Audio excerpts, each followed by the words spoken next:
Listen up, mate. Tonight's news from Paradise is pure drama. We've got a huge injury update before the Europa League clash, Liam Scales breaking his silence on those wild fan protests, and Brendan Rodgers doubling down on his Honda Civic comments. No regrets, none. Trust me, you'll want to stick around till the very end. You'll want to.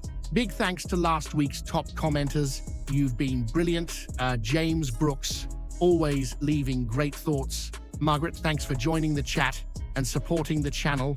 Billy Noon, cheers for jumping in as well. Let's see who makes it onto next week's list. Keep those comments coming. We have 6 news a day to keep you updated with the mighty Celtic. Hit that subscribe button and be part of it.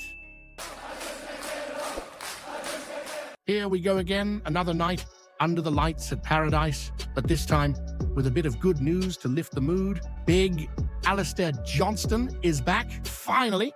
The Canadian Warrior's been out since that hamstring nightmare against Kairat Almaty back in August, and his absence has been felt more than the rain on Sucky Hall Street in December. You could see how much we missed his bite, his energy, that fearless tackling down the right flank. Having him back for tonight's clash with Sturm Graz could be the spark we've been crying out for. Brendan Rodgers said himself, Ali Johnston should be okay, all being well. And honestly, hearing that felt like music through the mist. It's about time we got a bit of luck with injuries, eh? Because without him, we've had the likes of Ralston and young Colby Donovan stepping up. Full credit to them, they've grafted. But Johnston brings that extra layer of grit and calm we've been missing when the pressure builds. But of course, Celtic can't catch a break without a twist. Dyson Maeda's out again. Stiffness in the back and hamstring troubles, the kind that make you wince just hearing about it. Brendan says it's nothing too serious, but there's still no clear timeline. And that, mate, that's frustrating because Dyson's one of those players who never stops running, never stops pressing. He's chaos wrapped in green and white. You can't replace that kind of intensity easily. It's been a bumpy road lately. 1 point from 2 games, and this match against Sturm Graz already feels like make or break territory. You can feel the tension, can't you?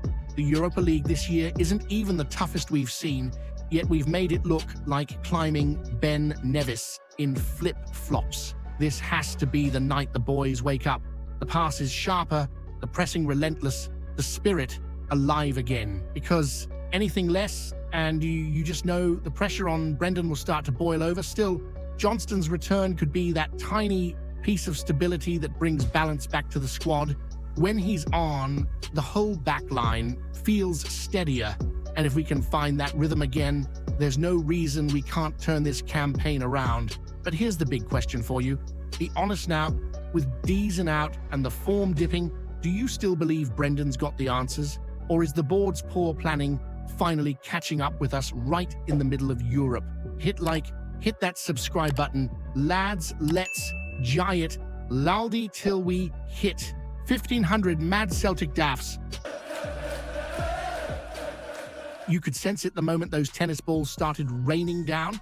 Parkhead wasn't just a stadium that night, it was a message, a roar without words.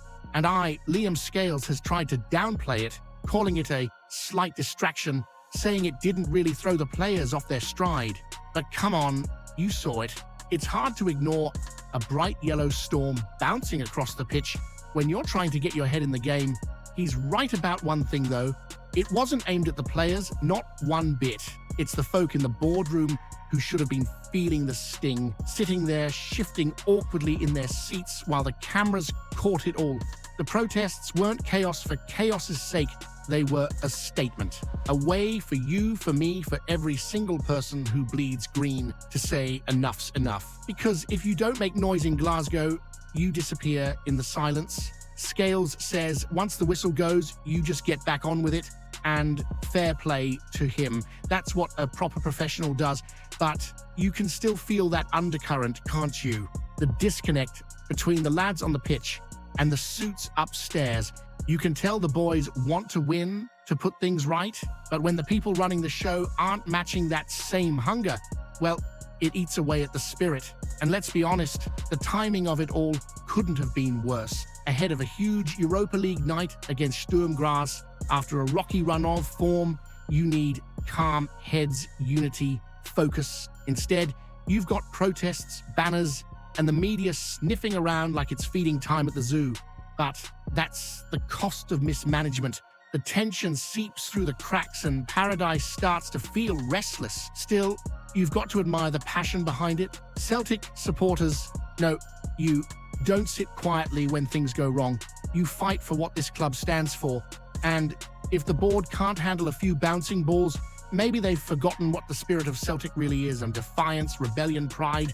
So here's what I want to ask you straight up. Do you think these protests are the right way to wake the board up? Or are they doing more harm than good to the boys trying to fight their battles on the pitch? Hit that subscribe button. Lads, let's jai it loudy till we hit 1,500 mad Celtic daffs. Brendan and his motor metaphors, you've got to love him for it, don't you? After that Dundee debacle, when he came out and said this Celtic squad's more Honda Civic than Ferrari, it was like a bomb going off in the car park at Paradise. Every pundit, every journalist, every bloke in the pub's been chewing on it all week. But you know what? The man's doubled down. No regrets, no apologies. Classic Brendan. He says it wasn't about quality, more about speed, different cars, different pace, and that sort of thing. But come on, you don't call your own team a Civic without knowing it's going to make a few headlines, eh? Still, you've got to admire the honesty. He's not out there sugarcoating anything. He's telling it straight. We're not playing fast enough, sharp enough, dangerous enough. Last season, we were turbocharged, flying down the pitch with swagger and fire. Now, it's like watching rush hour traffic in the East End. Plenty of noise, but no movement. And he's frustrated. You could see it in his face after that loss. He's tired of slow starts, sideways passing, and wasted chances. He's not wrong either. This possession for the sake of it football isn't the Celtic way. We're supposed to be relentless, pressing like thunder, making teams crumble under the Parkhead roar. Instead, we've been coasting. But here's the thing. When Brendan says stuff like that, he's not just talking to us, he's sending a message upstairs too. Because this Honda Civic squad didn't build itself, did it? The board cut corners in the summer, gambled on cheap options, and now we're paying the price. You can sense his frustration with that. He's basically saying, you gave me a Civic, don't expect Ferrari results. Still, that doesn't let him off the hook. He's the gaffer. He's the one with the keys. If the car's slow, he's got to tune it, fix it, or find another gear. That's what tonight's all about, proving that talk can turn into action. Because Celtic fans, you especially, don't want excuses, you want fire. You want that ferocious pressing, that fearless attacking play that makes Paradise come alive. So here's the £1 million question for you. Is Brendan right to call it like it is? Or has he crossed a line by throwing his own boys under the bus while the engine's still running? Hit that subscribe button, lads. Let's jai it loudy till we hit 1,500 mad Celtic daffs.